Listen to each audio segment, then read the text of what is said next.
Hello, everyone. I hope that you're doing amazing wherever you are in the world. My name is Shikha, and I welcome you to my channel. As always, I'm so grateful that you're listening, subscribing, and commenting. I really appreciate support. In this one, I wanted to speak to you a little bit about the environmental disasters that are kind of going on in the world right now, and how I believe that we assume that we can move to a particular country, perhaps a developed country, perhaps Europe or Australia or Canada or whatever it might be, and we assume that if we move to a particular country, then we'll be safe, from what's going on in the world, that we can avoid the situations of the world, that we can protect ourselves and our children and our family from the situations of the world, that we can ignore what's going on in the world and it won't affect us anymore.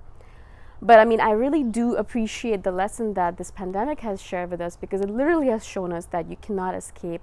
No matter where you go, no matter where you live, no matter who you are, it's going to get you. Whatever is happening in the world is going to eventually come at you, because there's no delineation anymore. The borders that we've created artificially are just artificial borders. There is no line that says, okay, air, you're polluted on this side in China, but you are not going to be polluted in Europe, because there's a delineation here, there's a border here, and you have to stay on your side. If you don't, then we're going to be in trouble. It doesn't work that way, right? Like polluted air, if you pollute it in China, eventually it will transfer over and it'll travel to all of the countries nearby. And you can't say that, stay in your side, you're over there, you created that, you deal with it. It's just impossible. And I'm really noticing that. Obviously, I've noticed this, and I've shared this with you when I lived in Chiang Mai in Thailand, where there's a lot of pollution there, and there's a lot of pollution, air pollution, coming not only from China to our to the valley that we're in, but also all the farmers burning crops. So there was a lot of air pollution there, and a lot of individuals, a lot of Farangs, a lot of foreigners, because they had the opportunity, they moved away from Chiang Mai. They were like, well, I can't deal with this polluted air anymore. It's just too bad for my body. I can't breathe properly anymore, so I'm going to move away. Unfortunately, the locals can't do that, so they're still breathing that terrible air. The children are still breathing it, and who knows what's going to happen in the future with their lungs and all that stuff, but that's something they're going to have to deal with. The government will have to deal with, hopefully, or they'll have to deal with themselves. But I noticed that, a lot of them actually, a lot of those individuals from Chiang Mai or in Asia, they kind of like, all right, I can't deal with this air pollution, or I can't deal with this, or, because it's a lockdown, they moved back home. And so, I moved back to Toronto, Canada, because that's where originally I'm from, that's where I was before. And some of the people moved to Colorado, some of the people moved to Europe, many people moved all over the world, back to their homes, wherever they were. And it's interesting because a lot of them were like, all right, cool, now I'm safe. Now I've kind of escaped from it. Now I can be safe. And a lot of individuals, a lot of Americans, actually, it was funny because a lot of them were like, all right, Asia is just terrible. Like all of the corona stuff is going on in Asia. I'm going to leave Asia. I'm going back to America.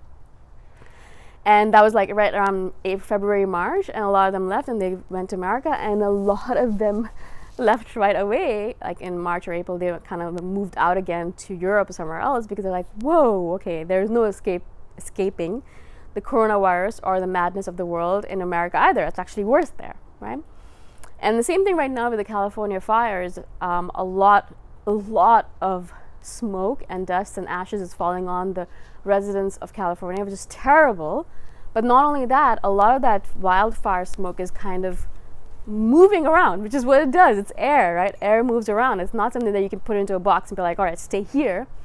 So it's moving around. It's being blown by the winds, and it's coming into Canada. And a lot of people who are in BC right now, my friends who are in BC, they actually can't see the sun properly. It's supposed to be sunny, they say, but actually they can't see anything. It seems cloudy, but it's because of the wildfire smoke that's been flown over or blown over to BC. Now that's BC. That's California. If you haven't looked at it in the map, go look at it right now, because it is a far off distance. It's a huge distance. It's a long distance. But that's what it does. That's what the earth is all about. There's no delineations. There are no separations. We can create these boundaries, and we've kind of put like these borders around our houses or around our countries, and we're like, all right, this is it. This is the military here standing there. This is my country. That's your country. We're going to put up a wall here, and this is my country, and that's your country. Or I'm going to put up a fence here, and this is my land, and that's your land. And we can pretend like we're going to do all this stuff. But really what's going to happen is that if there's industrial pollution right across the street or in the next country over, it's going to be affecting all of the land and all the water and the air that is going to be in the next few countries, in the vicinities of the countries.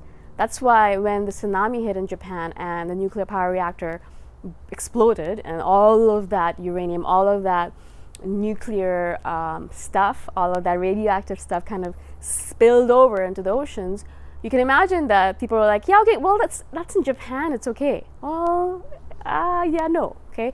So it does really just transmit over to the rest of the world.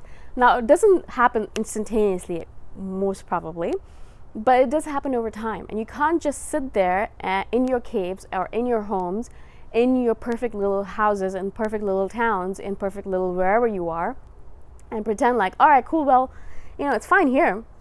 I'm okay, it's fine. I can take care of myself here. Well, over there, they're dealing with that, but well, let them deal with it because it's their problem. No, it's not their problem. It's our problem. It's our entire humanity's problem. It's in general, we're dealing with it because air moves around, water moves around, and the land, if it's polluted, eventually it's going to get to the rest of the world as well. Like little by little, it just transmits. It's not just, there's no separation. We can pretend like there's separations, but there is not, right? And it really kind of irritates me because a lot of people actually will say things like, well, I'm still going to do whatever I want. My life is not going to be affected by this. And it's only 2020 that's the problem here. As soon as the 2020 passes, as soon as the coronavirus passes, everything's going to be back to normal. And it's kind of really hilarious to me when I actually hear people saying things like that. I'm like, I don't know which planet you're living in because it's not definitely Earth. Because literally, if you are living on this planet right now, you know that this is just the tip of the iceberg, which are actually disappearing as well. Maybe he won't be even using this term in the future. But it literally is the tip of the iceberg. There are things happening at a rapid, fast rate that you can't sit back and say, okay, well, all right, well, that happened, yeah. But that was 2019, That was just 2019. This year's going to be better. And then 2020 hits and you're like, well, yeah, the Australian fires happened in 2019, but that was just 2019. And then 2020 hits and you're like, well, yeah, the Amazon fires have happened in 2020 and the California fires and the coronavirus and all these things, but that's just 2020. 2021 will be much better. It'll be okay. We'll be over it. And then everything's going to be back to normal. And the economy will be back to normal and the world will be back to normal. And, if you're thinking that way, I'm just a little bit surprised and a little bit confused at what actually you're looking at. If you imagine that 2021 is going to be better because all of a sudden the world is going to look at it, the earth is going to look at it, oh right, the year has switched, human beings have created this random calendar and it's not real, but the year has changed, so yeah, 2021 will be much better, yeah, nothing, all of this stuff that's going on, all the global warming and all the madness in the world and the coronavirus and all the other things, it's just going to completely disappear and all of a sudden everything's going to be perfect again, right? And I'm guessing you can sense the frustration in my voice because, again, it's like, people don't actually want to make any changes, or they don't actually want to realize that they need to make changes, or they don't actually want to realize that this is it. This is actually what's happening in the world right now, and there's no going back to normality. There's no going back to, oh, right, so now everything's going to be perfect again, or now I don't have to worry about anything anymore. And now all of this stuff that's happening in the world, I can just ignore it. Because really, there's no ignoring it anymore. There is no ignoring it. We could have ignored it until now, and we have been ignoring it until now, and that's okay, but there is no ignoring it anymore, and the universe has actually proved it to us perfectly fine. The coronavirus has proved it to us. The pandemic has proved it to us. All of the different fires and all around the world. It's not only just South America that's being hit by it. It's not only just Australia that's being hit by it. It's not only just Europe that's being hit by it. It's not only just America that's being hit by it. Every single country in the world has something that's going on in the world right now. Some kind of environmental disaster, something going on in their economy, something going on with their citizens. And it's not something that you can be like, well, I'm safe here, right? I wanted to say this not because I'm like, well, you know what, let's just give up and move to a cave somewhere, or let's just give up and build a commune somewhere and ignore what's going on in the world. It's because it's about awareness. It's actually about realizing that this is actually happening and it can't be ignored anymore. And we can't pretend like, all right, you know what, 2021 will be better. Or maybe not 2021, maybe it'll take another year, but 2022 will be better. It'll be perfect. Everything's going to be fine then. In fact, a lot of what the scientists are predicting is that this is actually the first pandemic of many. In fact, what a lot of scientists have been predicting for a long time is that global warming is literally hitting it at it's at the peak right now. And if we don't do something to change things very soon, in the next few months, then it's the point of no return, right? And so we can't just sit and ignore all of this information and be like, well, it's not going to affect me. I'm safe here. I have a house and I don't have a job, or I'm retired, or my job won't be affected by it because I'm a government worker and I'm safe, or I've done everything properly, so I won't be affected. We can pretend like that might happen, but it's not. It's not something that you can be like, well, it won't affect me anymore. Everyone's going to be affected, no matter if you like it or not. Every country in the world is going to be affected, no matter if you like it or not. And we just have to kind of really realize that this is actually what's going on in the world, and stop pretending like we're going to put our head in the sand and everything's going to be fine. Stop pretending like if the year changes from 2020 to 2021, all of a sudden everything's going to be perfect. These are random artificial delineations we've made, and they're not going to work anymore. They're just not going to. Okay? I hope this makes sense. I'm not saying that I have a solution to all of this, but awareness is actually a very good step in the right direction, I would imagine. Because if we stop ignoring all this stuff, we can actually start making few random minor changes, or we can start signing petitions, or kind of start fighting against what's going on in the world, or at least realize that there's something that we need to do. Instead of just being like, well, I'm just going to pretend like nothing's happening. I'm just going to sit and watch Netflix. I'm going to pretend like everything's okay. Well, that's a problem, right? Again, I hope this makes sense. If you have questions about this, please comment below or message me. But I'm not an expert here. I'm just saying that, again, it's not something that we can actually ignore anymore. But I'm not an expert. I'm not an environmental expert, if that's what you want to call it. But I can see what's going on in the world right now. And I know a lot of you are going to be like, well, it's just the media telling you all these things, and the media is lying to you and all this stuff. If you want to say that, it's okay. But it doesn't mean necessarily that I'm going to change my mind on this, or that you should keep on ignoring what's going on in the world.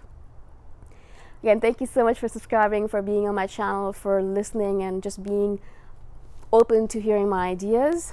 I'll see you in the next one. Bye for now.